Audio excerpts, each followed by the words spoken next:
Y'all ever seen Race with the Devil? 1975 film with Peter Fonda and Warren Oates. Well, in the film, them and their wives decided to go on this cross-country road trip in a motorhome RV from Texas to Colorado. What they find out is, or what they stumble upon on the first night of camping, is a satanic cult in the performance of its duties. Human sacrifice. Well, they're able to narrowly escape, but everywhere they end up going on this road trip, it's almost like they're running into somebody with that cult. Somebody's out to get them. You know what? That kind of makes me think of college football fans. You know, listen, I pull for the Crimson Tide like God intended, but when I go down to the Piggly Wiggly to restock on my bologna, I don't need to hear 18,000 Roll Tides and 17,000 War Eagles and a couple of Go Gators and all that mess. But look, that's not what you're here for. You came here for PipeCast. Tonight, we're going to be looking at The Patience of Dr. Silence by Byron Ventures, a blend that me and Zach, could not recommend more. So, before we get into it, let's look at that blend real quick. Roll it. All right. Here, what we have is The Patience of Dr. Silence by Byron Ventures and Eldritch pipes. Right here is some Red Virginia, and right here is some Kentucky. Now, the components of The Patience of Dr. Silence is matured Red Virginia and stoved Virginia with condimental exotic dark Virginia and Kentucky. As far as the different types of red that's going on, with the dark and the stoved, only representation that I have is just some Red Virginia, and then here's some Kentucky. And then, as you can see, you can sort of pick out the red's the lighter parts, and then the Kentucky is these darker parts for the most part. But, it's a pretty straightforward blend. Now, there is the Tonquin, like dressing, but it says it's used sparingly, but, it's an aromatic for a reason. So, let's head back over there and talk about the blend. Welcome back to PipeCast. This is another filler episode. I know we've had a little bit of a hiatus since July, a little too hectic, and honestly, the temperature is just hellacious in Alabama. It's really miserable trying to film episodes in the heat and try to get together. Quick congratulations to my pal here with his first child. Yep. So congratulations. Thank you. I know it's been a little hectic. Yeah, Once again, I do think that rationally we'll probably begin to end what we would consider a season around July and take a little hiatus until October 1. But we're glad to be back. Doing it's a little bit of a twist the next couple of months. You guys just have to sit back and check out what we're going to be doing. This is actually sort of a review of an original blend by Byron Ventures. As you've seen, this is The Patience of Dr. Silence, and this is a collab tobacco with him and Eldritch pipes, which is why I'm smoking my Eldritch pipe by Chris. This is a Dr. Silence reading pipe. My favorite pipe, super precious about it. I don't bring it out too often unless I'm actually reading or doing something because it's a very long smoke, but I feel like for the occasion, this is the perfect pipe to smoke. So I think we've done this this particular tobacco. We talked about it on our podcast.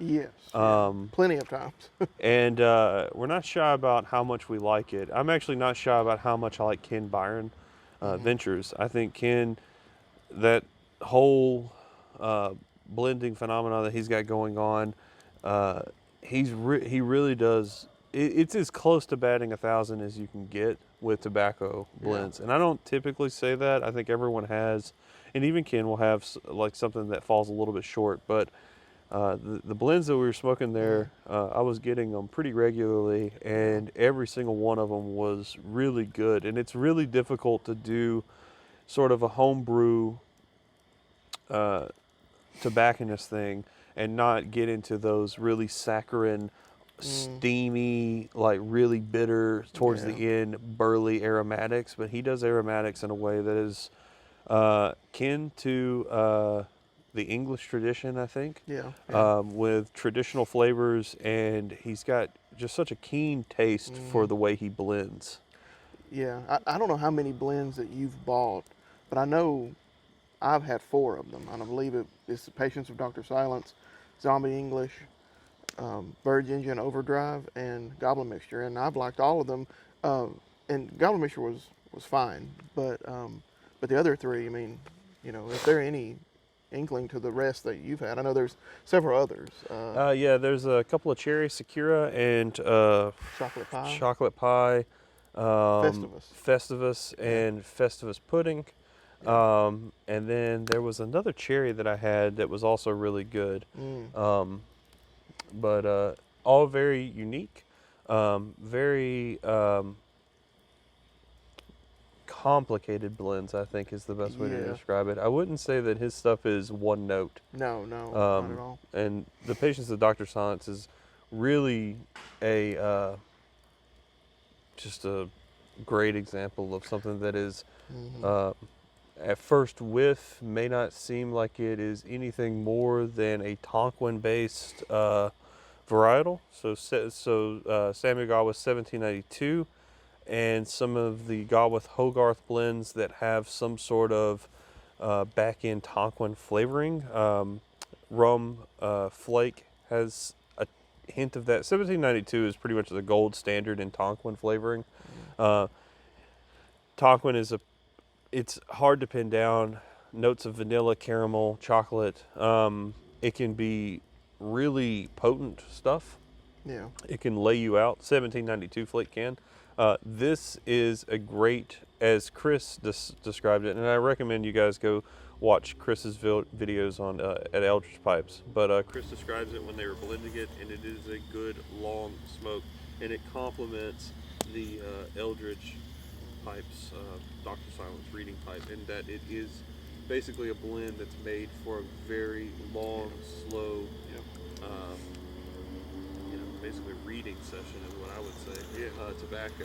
So Ken really knocked it out of the park, and Chris immediately approved it, and then I didn't think that they would actually continue it, but I was on Ken Byron's website a couple of weeks ago as we were prepping for October, and I was looking for some peculiar things, and sure enough, Dr. Silence had come back. So you can acquire it unless it's sold out in the time between now and then. It's totally worth it. This is about a year old, and it's aged really well.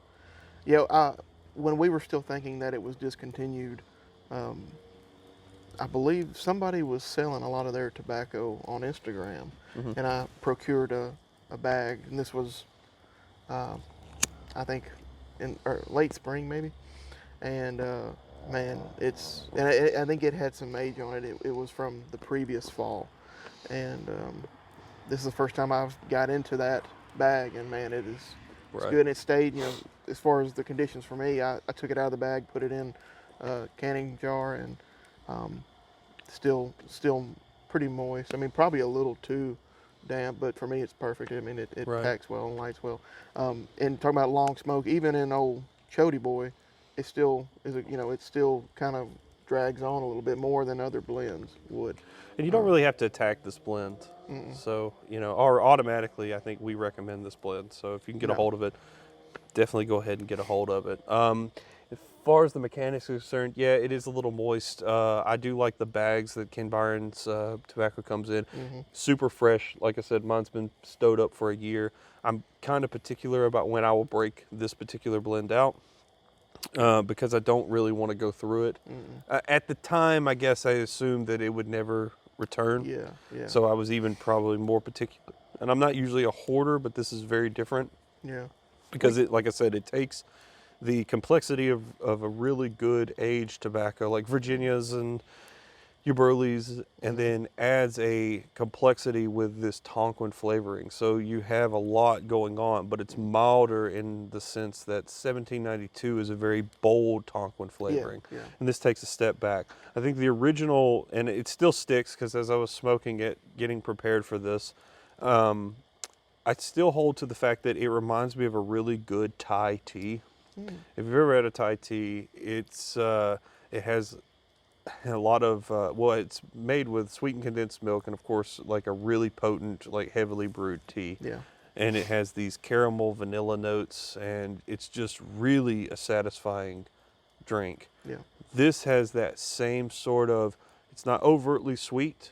It has a nice mellowing drag throughout. The Virginias are sour, but like in a fermented fruit way. But then that caramel keeps pushing and pushing out, but not overpowering it, where you have this nice balancing act between something that is aromatic and something that is a traditional Virginia, specifically a traditional English Virginia, where like it's sort of steam pressed is what it tastes like. Yeah. So it gets that darker, more caramelized flavors out of the Virginia, and then you still have that aromatic coming in. Yeah.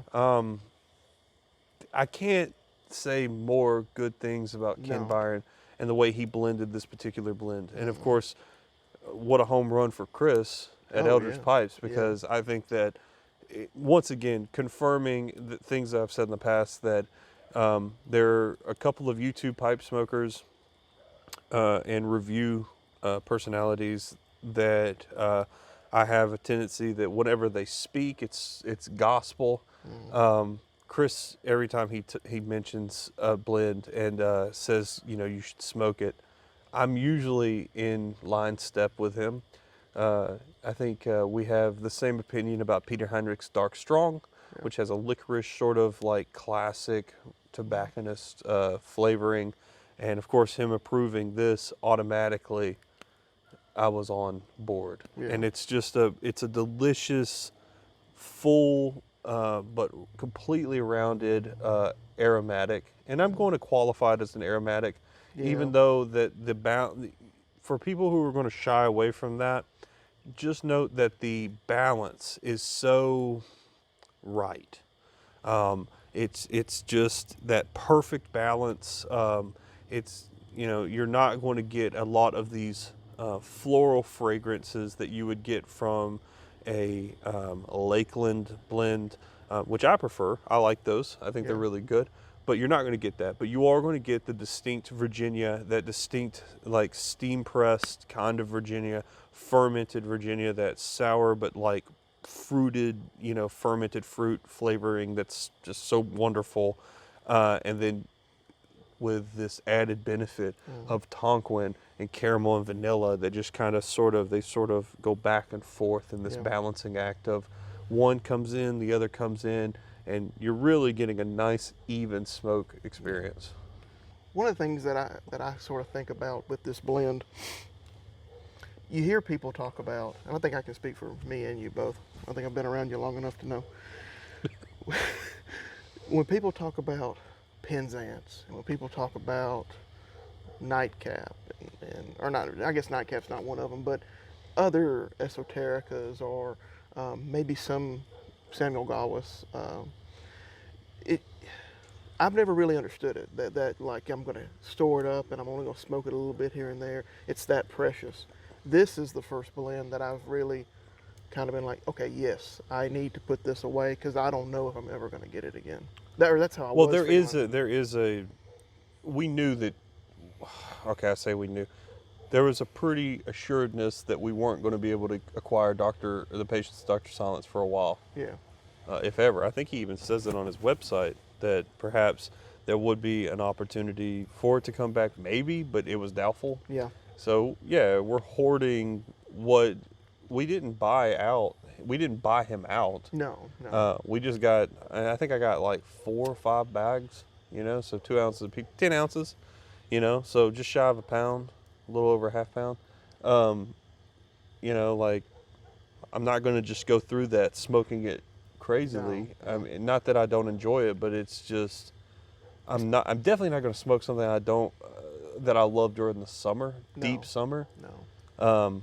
Like I said, we've discussed summer blends, and we are pretty much full-fledged into fall now, or at least we're in a fake out that is, in Alabama, it's very peculiar because you'll get cool weather, and then potentially when you see us in November, we'll be sweating again. Yeah. I think it was 2 years ago.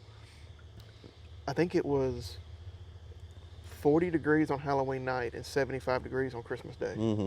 So like it's crap. It doesn't make sense, but this is the time that we enjoy smoking. As long as it's not 95 with 100% humidity. If you can get a cooler evening, it's easier to smoke, and that's when I pull out my more cherished blends. That's where Vapors come in. That's where more fuller Virginias and Englishes come in. Yeah. So, I mean, we're going to pull out the Patience of Dr. Silence. And in the spirit of fall and Halloween, makes sense. It's pretty much par for the course. Yeah. But it's a good blend, and I think that if it's still available, like Zach said, at the time you're watching this, get out. You would not be upset to get this blend. No. If you don't like it, send it to us. All right. Yeah, of course. I will remind you that it is aromatic, so you need to be aware that you are going to have an arrow in your rotation if you try this. Yeah.